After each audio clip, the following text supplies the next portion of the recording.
Hello tout le monde, j'espère que vous allez bien. Ce matin, j'ai envie de vous parler de bonheur, légitimité, de croyance, de projection, suite à un truc que j'ai entendu plusieurs fois ou que j'ai reçu plusieurs fois. Mais avant de commencer, déjà, je vous laisse le temps de vous connecter. Salut tout le monde. Dites-moi comment est-ce que vous allez en ce samedi matin. Comment commence votre week-end, avec quelle humeur? Je suis contente de faire ce live. Alors, toute transparence, ça fait 1 heure que je me dis, j'aimerais bien me connecter en live et je le fais pas et je me dis, ok, de quoi je vais leur parler? Je leur ai dit que j'allais en faire et tout ça. Bon bref, on y va du coup. Donc, salut Nathalie.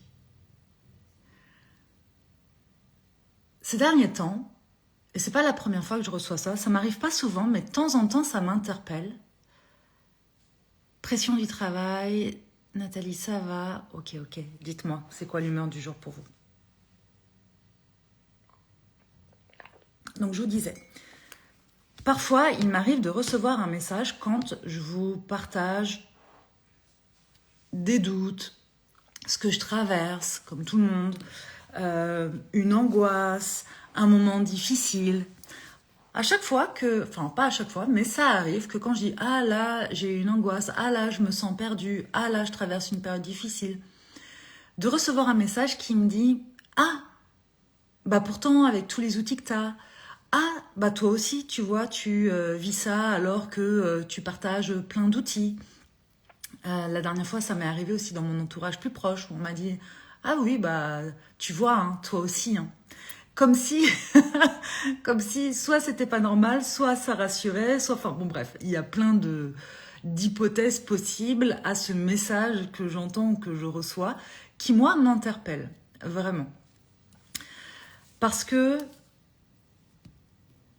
il m'interpelle parce que je crois que c'est très symptomatique de la vision qu'on peut avoir de c'est quoi s'épanouir, c'est quoi le bonheur, c'est quoi être heureux. Et tu vois, Nathalie, tu me dis oui, c'est le cordonnier le plus mal chaussé. Bah non, je suis pas d'accord. Je suis pas d'accord. Mais c'est la croyance et la vision qu'on peut avoir. Le cordonnier mal chaussé, sous prétexte qu'il n'est pas parfait. Et en fait, je crois que on a trop tendance à croire que être heureux ou s'épanouir, c'est ne plus rien vivre et ressentir d'inconfortable ou de négatif. Et c'est ça qui porte à confusion. Et c'est comme ça que lorsqu'on vit ça soi-même, on a l'impression de ne pas être à la hauteur, qu'on n'a pas assuré, qu'on a fait quelque chose de pas bien, etc., de ne pas être légitime quand c'est notre boulot. Alors que c'est faux, en fait. Parce que, je vais vous dire un truc, un petit disclaimer, en cas où il y aurait un doute là-dessus, peu importe où on en est sur notre chemin, peu importe les connaissances qu'on a, peu importe les rêves qu'on réalise, peu importe ce qu'on fait dans nos vies, des moments de doute, des moments challengeants, des moments même parfois de souffrance, il y en aura toujours. Toujours. Ce qui va faire la différence, c'est notre manière de les accepter, de les traverser. C'est ça le truc. Et donc, tant qu'on pense que s'épanouir, être heureux, réaliser la vie qu'on désire et la vie de nos rêves, c'est ne plus rien ressentir de désagréable, bah c'est exactement là qu'on va être malheureux, triste, qu'on va perdre confiance en soi, qu'on va perdre de l'estime de soi. Mais à partir du moment où on accepte ça, ok, ça va arriver ou ça arrive et c'est normal. À partir du moment où on accepte ça, on peut ensuite se focus sur j'ai toutes les ressources et les capacités pour traverser ça, en fait. Et donc, accepter le fait de traverser ça, déjà, ça veut dire qu'on a bien avancé. L'accepter sans se juger, en s'aimant, en prenant soin de soi, là, on est encore à un level supérieur. Et se relever Et en faire quelque chose, c'est encore mieux. D'accord? Donc, en aucun cas, et ça, je veux vraiment que ce soit clair pour tout le monde, en aucun cas, les outils que j'ai depuis des années et tout ce que je transmets depuis des années ne servent à faire en sorte de vous nier, de vous rejeter, de ne plus rien vivre de désagréable dans votre vie, ou moi dans ma vie. Ça n'a jamais servi à ça et ça ne servira jamais à ça. Et si quelqu'un un jour vous fait croire qu'il a la recette magique pour que vous viviez ça, fuyez parce que ce n'est pas vrai. Ce n'est pas vrai. Si demain vous perdez un être cher, vous allez être triste. Si demain vous vous disputez avec quelqu'un que vous aimez, ça va vous froisser, ça va vous allez souffler quoi.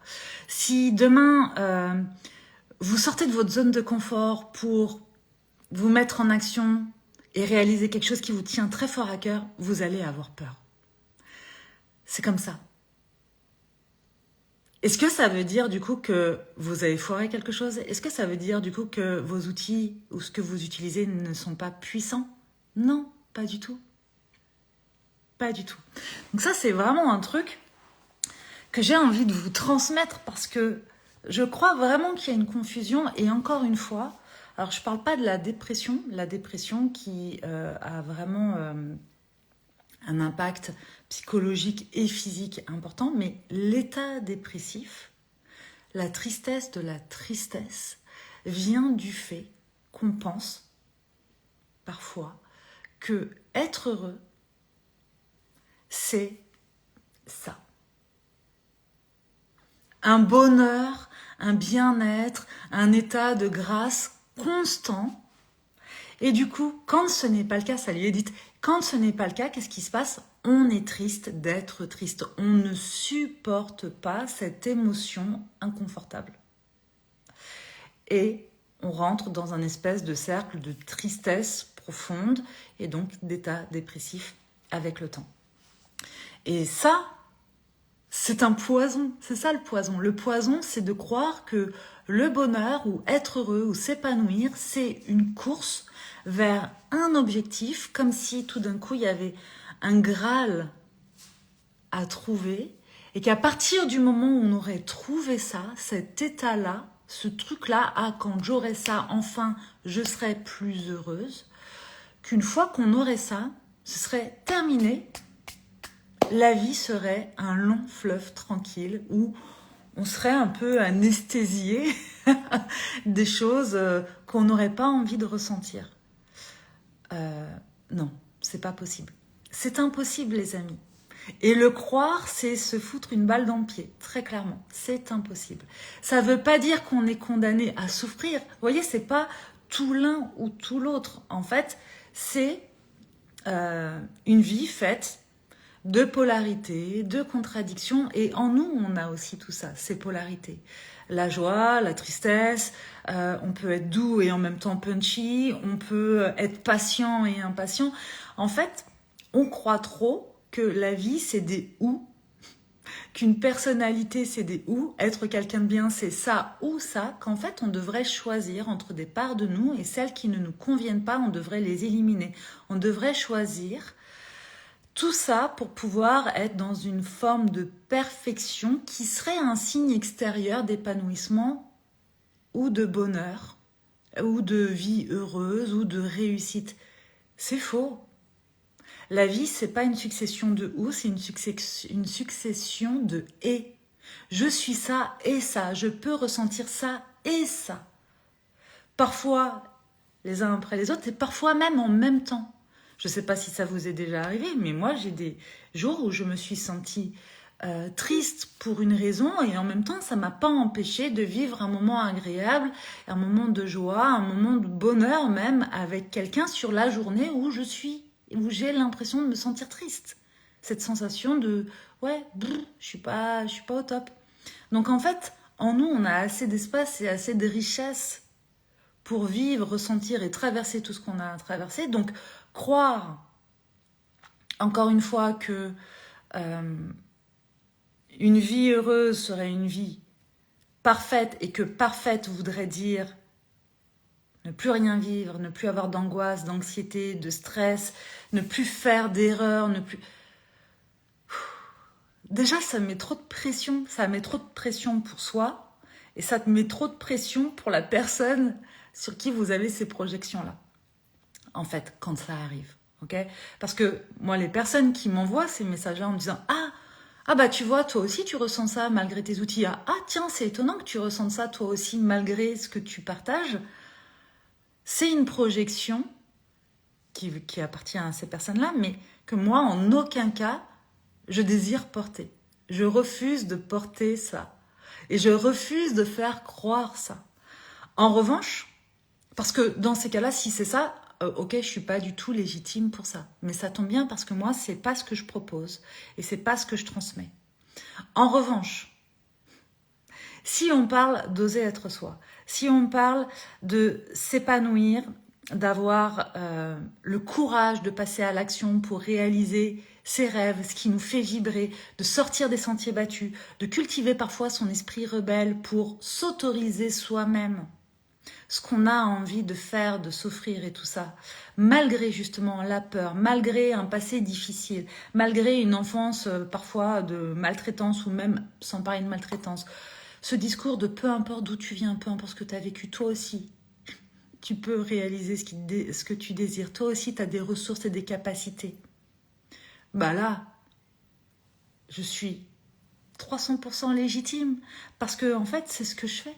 C'est ce que je fais au quotidien, tout en ayant des angoisses parfois, tout en ayant des difficultés parfois, tout en ayant peur et en me sentant figée moi aussi parfois.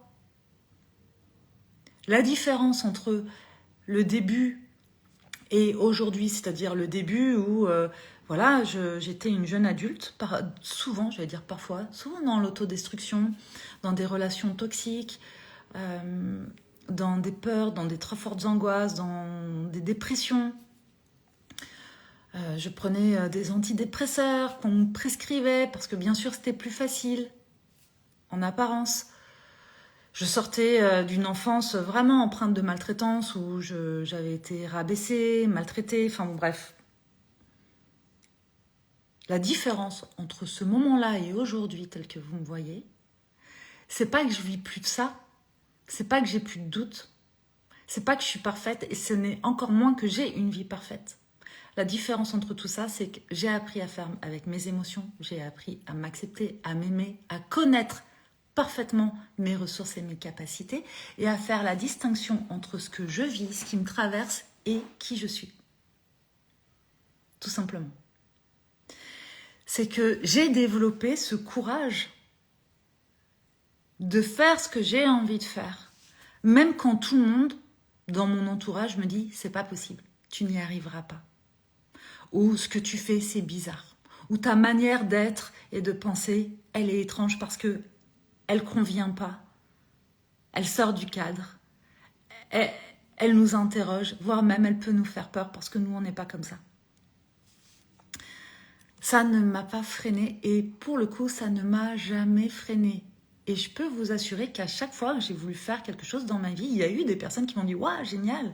et d'autres personnes qui m'ont regardé un peu en mode what the fuck, pourquoi tu fais ça, tu vas pas y arriver. Alors soit parce que c'est des gens qui m'aiment, qui ont peur pour moi, qui voilà et qui projettent leur peur.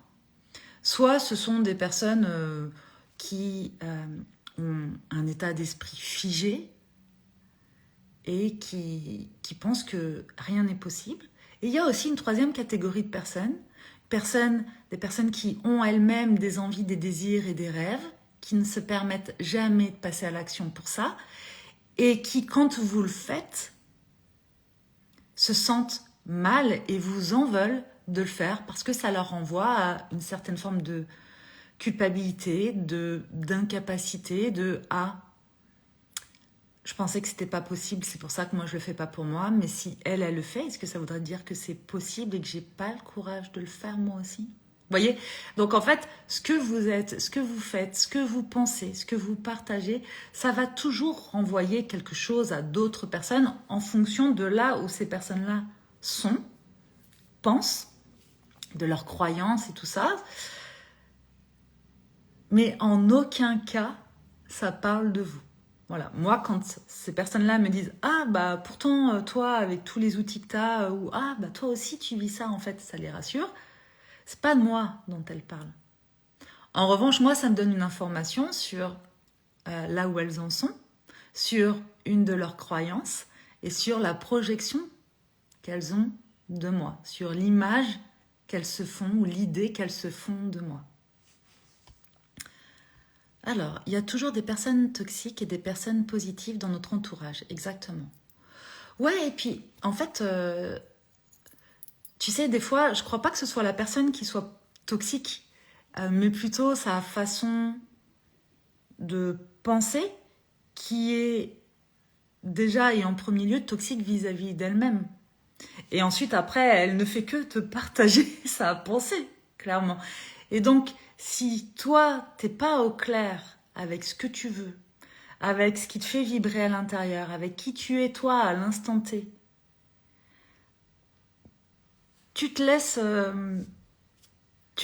happer par les projections, les peurs des autres. Et c'est comme ça d'ailleurs que je me retrouve en consultation one-one parfois avec les personnes que j'accompagne, notamment les entrepreneurs que j'accompagne, et qui me disent « Ah, mais j'ose pas, mais j'ai peur, ah, mais est-ce que je suis légitime ?» Oui, oui. Est-ce que toi, tu penses l'être, en fait? Est-ce qu'il faut attendre d'être parfaite pour pouvoir faire quelque chose? Parce que dans ces cas-là, personne ne fera jamais rien. Jamais. Si on attend de ne pas avoir peur, si on attend d'avoir une vie parfaite, et encore une fois, ça demande à réfléchir à c'est quoi une vie parfaite. Je suis convaincue que parfaite pour moi et parfaite pour vous, c'est pas la même chose.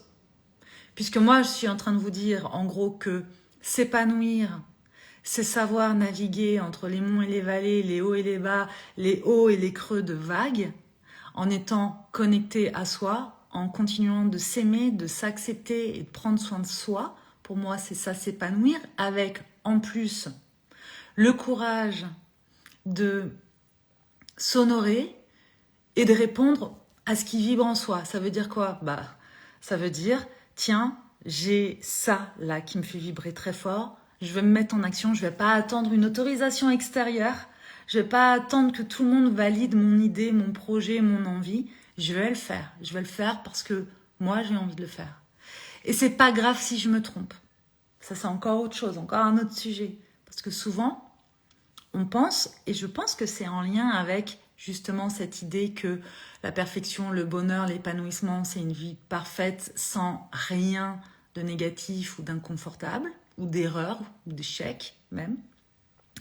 Ça fait que quand on a un choix à faire, quand quelque chose nous fait vibrer, qu'on a une envie, une idée, on se dit que si on n'est pas convaincu, certain à 3000% qu'on va réussir, on passe pas à l'action.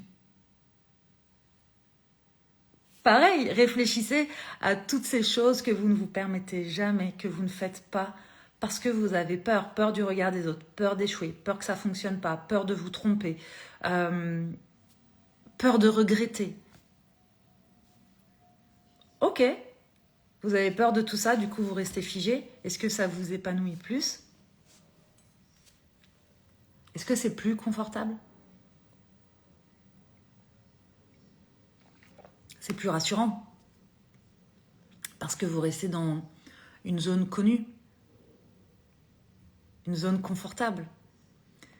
Et clairement, même dans l'inconfort, on peut trouver du confort puisque ça devient ce qu'on connaît. Mais quand on fait ça sur un truc, on peut le faire sur 10 trucs, puis toute sa vie, en fait. Sous prétexte qu'on n'est pas certain qu'on va réussir. Et si on ne réussit pas alors? Et si on se trompe? Ça fait quoi, en réalité? Parce que ça, c'est l'ego qui veut nous protéger, et c'est son rôle de nous protéger, qui nous dit « Ah oui, la honte ». Ah oui, si tu réussis pas, tu vas te retrouver en difficulté, tu vas plus avoir d'argent, tu vas faire ceci, tu vas faire cela, enfin bon, bref. C'est connu que l'inconnu fait peur. Oui, ben oui. Donc en fait, si tu veux pas avoir peur, tu refuses d'avoir peur, ou que tu attends de ne plus avoir peur pour faire quelque chose, on est d'accord que tu vas rien faire. Et moi, s'il y a bien un truc qui me fait peur, pour le coup, c'est de passer à côté de moi, c'est de passer à côté de ma vie, parce que justement, je ne me serais pas autorisée à faire ce que j'ai réellement envie de faire. Je veux pas ça. Je veux pas ça. C'est pour ça que je me challenge et c'est pour ça que même quand j'ai peur, je fais. Pour moi, il n'y a pas d'autre alternative pour moi. Parfois, enfin, ça me prend plus de temps, mais c'est aussi pour ça que je vous partage ces moments-là. Mais quand je vous partage ces moments-là, il y a une personne de temps en temps qui va me dire « Ah ouais, toi aussi t'as peur en fait. Ah, malgré tous tes outils, malgré tout ce que tu partages, malgré... Non, non, non, non. Toi aussi tu vis ça ?» Oui, bien sûr, salut Mickaël. Bien sûr que moi aussi je vis ça. Arrêtez de croire que les personnes que vous observez via Instagram ou n'importe quel réseau social, ou enfin peu importe où, que... qui vous montre un moment agréable dans sa vie ou que vous avez une projection, une idée de sa vie ou de ce qu'elle est, de qui elle est, ne croyez pas que sa vie est un long fleuve tranquille et que tout est facile, tout est inné comme ça et que tout roule tout le temps. C'est faux. C'est faux. Le seul truc, et je pense que ce qui renforce encore plus ce message-là, c'est que la plupart du temps, quand on partage quelque chose sur les réseaux sociaux, c'est qu'on l'a déjà digéré, c'est qu'on a déjà réussi, c'est que toutes les erreurs, les machins, ça s'est passé en coulisses, tous les moments de stress, d'angoisse, la plupart du temps, c'est en coulisses. Et il y a peu de personnes qui partagent le moment de « Waouh, là, les amis, c'est chaud. Là, je stresse. Là, je vis un moment compliqué. » Il y a peu de personnes qui partagent ça. Donc, ça donne l'illusion qu'il y aurait une team qui réussit vraiment parce que leur vie, c'est que du génial, c'est que des moments de bonheur, d'extase, de richesse, de ceci, de cela. Et il y aurait l'autre team, la plèbe, qui, elle, devrait encore composer avec ses émotions et les challenges de la vie. Ah, soyons sérieux 5 minutes, ça n'existe pas. Alors, attendez, je lis vos commentaires. Et le regard de l'autre, même si on ne se l'avoue pas, ça fait peur. Ouais, ben oui. Vous savez, ça c'est pareil. On croit souvent que on peut s'affranchir complètement du regard de l'autre et que si le regard de l'autre nous atteint parfois, c'est pareil, c'est qu'on n'est pas assez fort et qu'on n'a pas assez réussi à se développer et tout ça. Mais c'est pas vrai en fait. C'est pas vrai. Le seul truc, c'est de mettre le curseur sur si tu commences à t'empêcher d'être, de faire, de créer, de penser, de dire ce que tu veux faire, de la manière dont tu veux le faire, le dire, le penser, le créer, tout ça, parce que tu as peur du regard des autres, là, c'est pas bon en fait. C'est pas bon. Et la deuxième chose, c'est quels sont les regards qui comptent vraiment ? Est-ce que le regard de Jean-Jacques du 85 que tu connais pas et qui te met un petit truc négatif sur en commentaire ou qui te croise et qui te dit un truc qui te plaît pas ou je sais pas, est-ce que ça compte vraiment? Non, pas vraiment. Du moins je l'espère. Mais c'est vrai, et d'autant plus quand on est sur les réseaux sociaux, que on peut avoir peur du regard des autres parce que, encore une fois, c'est pas naturel de s'exposer comme là, par exemple, je suis en train de le faire, moi, à ma petite échelle. C'est pas naturel de savoir, par exemple, que dans ma communauté, il y a 39 000 personnes et que 39 000 personnes peuvent, à un moment donné, à n'importe quel moment, tomber sur une de mes vidéos et la juger. Et voir même, parce que la juger ça pourquoi pas, mais m'envoyer un message désagréable ou inconfortable si elles en ont envie. La porte est ouverte à ça. Avant, chacun pensait ce qu'il voulait. En fait, il n'y avait pas vraiment la possibilité de, voyez, d'envoyer un truc, sauf avec les gens les plus proches. Voilà. Donc non, on n'est pas fait aujourd'hui, notre cerveau n'est pas fait pour recevoir autant de jugements, de critiques, qu'elles soient positives ou négatives d'ailleurs. Ce qui nous fait peur est souvent ce qu'on veut réellement faire. Oui. Il y a une phrase qui dit que plus notre rêve est grand, plus notre peur est grande, plus notre objectif est grand, plus notre peur est grande. Et moi, ce que j'ai pu voir, c'est que souvent l'endroit qui me fait le plus peur est l'endroit qui va créer le plus grand changement dans ma vie et probablement créer le plus de ah waouh, je suis tellement heureuse d'être passée à l'action pour pouvoir faire ça maintenant. J'en ai plein des exemples comme ça, toutes les fois où j'ai changé de conjoint, par exemple. J'ai toujours eu peur, même si ça me convenait plus et que je le savais, j'ai eu peur. Les fois où j'ai déménagé, j'ai eu peur. Les fois où j'ai changé de boulot, j'ai eu peur. Et j'ai changé de boulot, hein, parce que j'ai 46 ans. Et mon premier boulot à 18 ans, c'était styliste. Ensuite, j'ai été éduque. Ensuite, j'ai monté mon cabinet en psychothérapie. Ensuite, j'ai lancé Soma Soa. Bon, bref, à chaque fois, j'ai eu peur. Et je peux vous dire qu'à chaque fois, on m'a dit, ce que tu fais, tu te mets en danger. À chaque fois, j'ai eu ça. Ensuite, on a tout vendu. On a quitté la France, on est parti s'installer à Bali. Pareil, j'avais peur et les gens m'ont dit, t'es folle. Pour Soma Soa, les gens m'ont dit, ça va intéresser des gens, ça? Il y a eu ça, et il y a eu de la peur à chaque fois. Mais je crois qu'il n'y a rien qui me fait plus plaisir que de me dire, waouh, j'ai réussi à faire ça, et pourtant, sur le papier, je peux vous assurer que c'était pas gagné et que rien ne me destinait à avoir cette vie-là ou à faire ce genre de choses dans ma vie. Rien ne me destinait à ça. Si ce n'est, peut-être que malgré justement des traumas, des blessures, eh bien on est résilient et que de ces trucs un peu, de ces cacas là, hein, je vous en parle souvent pour celles qui sont dans holistique ou dans le temple, le membership, le temple, vous savez que la métaphore du caca, du compost revient souvent, mais voilà, même avec nos plus grosses bouses, on peut être de bons alchimistes, de bons jardiniers, en faire un bon compost et en faire quelque chose de ça. Hein, parce que tout ce qui m'a rendue très malheureuse quand j'étais enfant et qui a eu des répercussions vraiment parfois douloureuses dans ma vie d'adulte et encore parfois aujourd'hui, bah ça a eu aussi pour effet de me faire me passionner pour la psychologie humaine, pour les relations humaines, pour les neurosciences, pour des techniques énergétiques, corporelles et tout ça. Et c'est tout ça qui m'a emmené à faire ce que je fais aujourd'hui avec vous, de la manière dont je le fais. C'est tout ça qui m'a amené à accompagner des milliers de personnes, que ce soit dans mon cabinet ou après avec Soma Soa, à avoir un impact positif sur la vie de ces personnes-là. C'est parce que j'ai aussi vécu tout ça.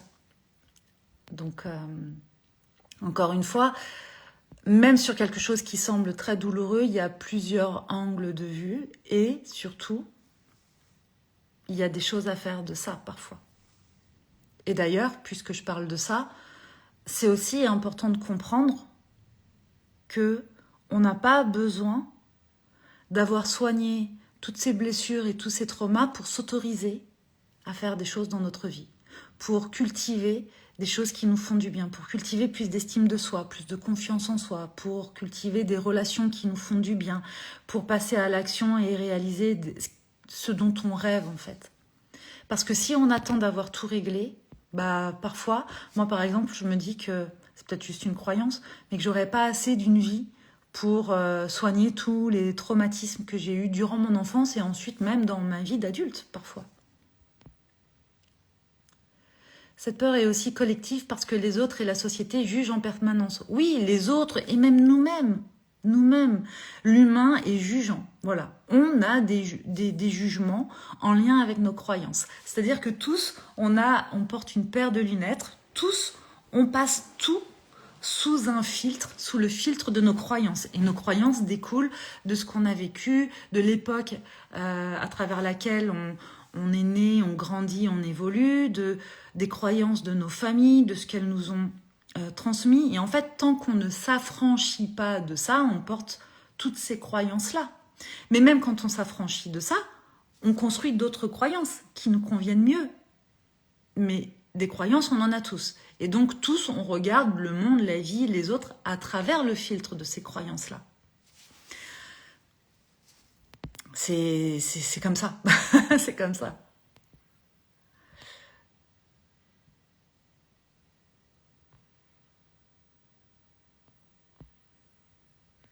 Waouh, quel changement de vie. J'adore ton audace et courage.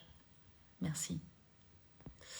Moi-même, j'ai peur de changer mon boulot. J'arrive pas à prendre une décision. Oui, tu sais pourquoi? Coucou à toutes celles qui me disent bonjour et qui sont arrivées entre-temps. En fait, la notion de choix, elle est difficile quand tu penses qu'il y a la possibilité d'avoir une option parfaite, encore une fois. Encore une fois, on est toujours, et c'est ce que je vous transmets là depuis le début de ce live, on est toujours sur cette idée « Waouh, j'ai des fourmis dans une jambe !»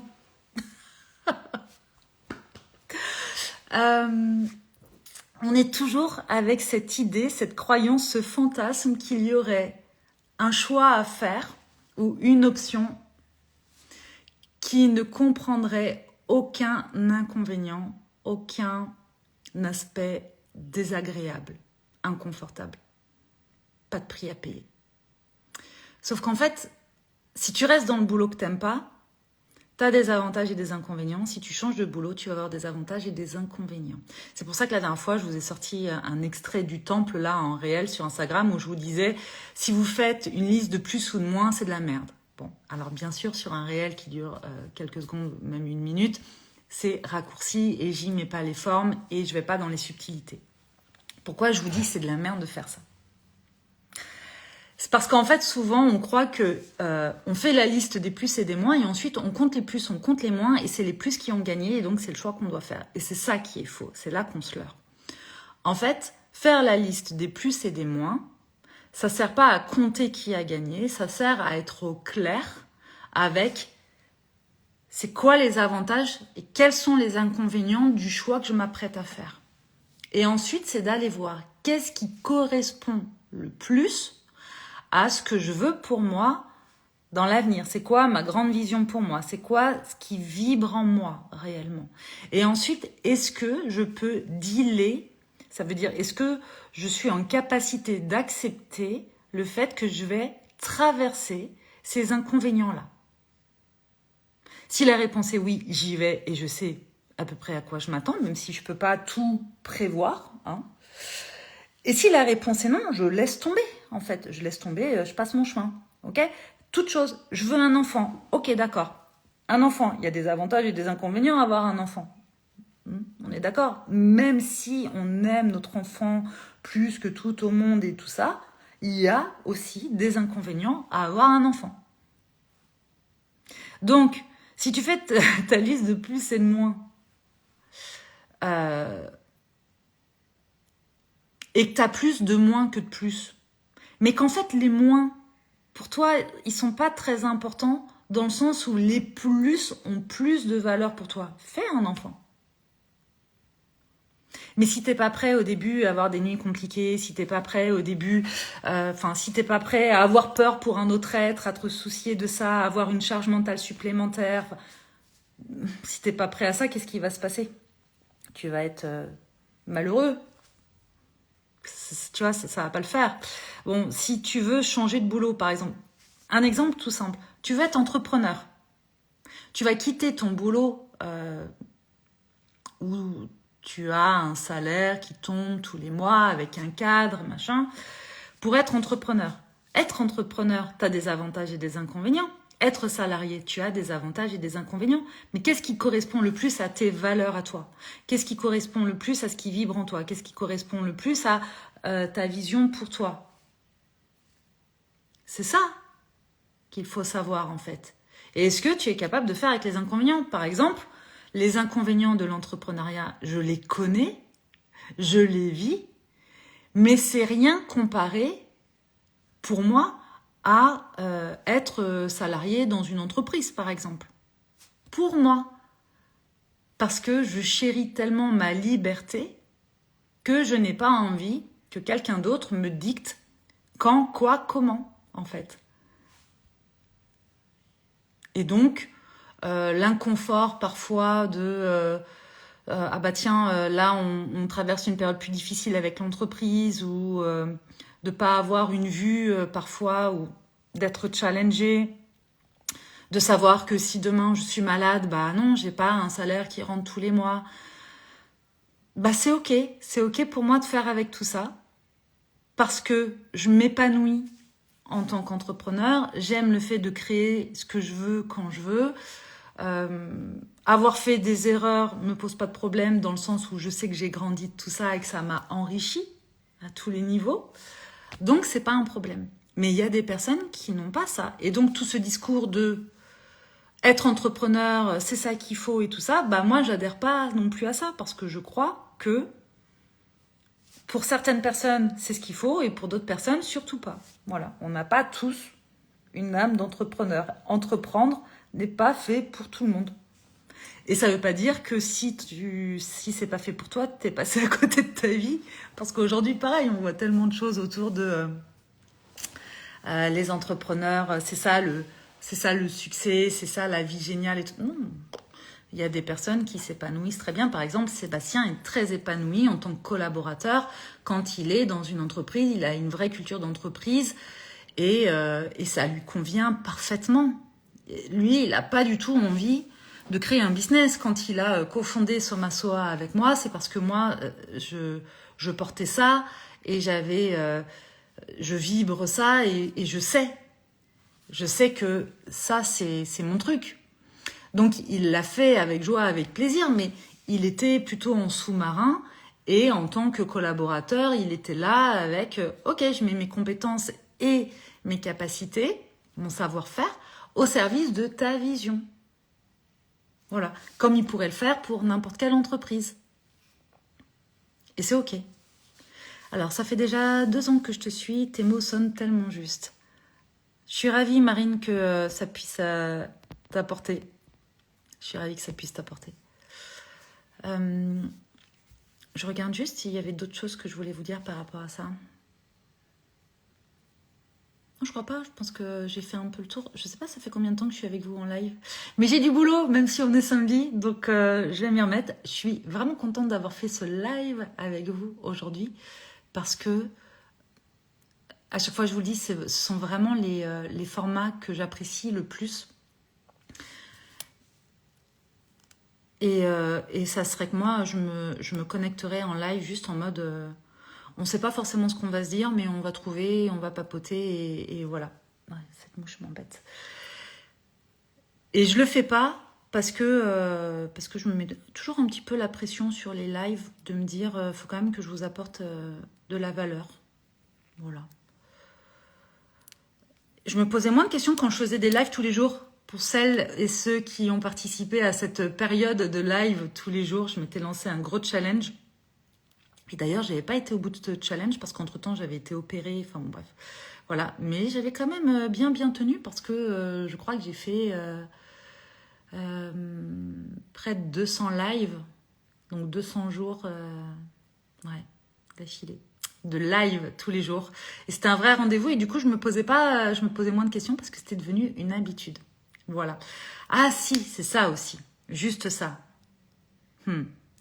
Quand je vous dis, n'attendez pas que ce soit parfait pour y aller, c'est que de toute façon, et je vous l'ai dit aussi hier en story, on commence tous d'un point zéro. Et donc, la seule manière de s'améliorer, de se perfectionner, c'est d'accepter de commencer en étant imparfait, de prendre le risque de se tromper, de faire des erreurs et de réajuster et de continuer, recommencer. Et là, oui, on peut à un moment donné devenir excellent.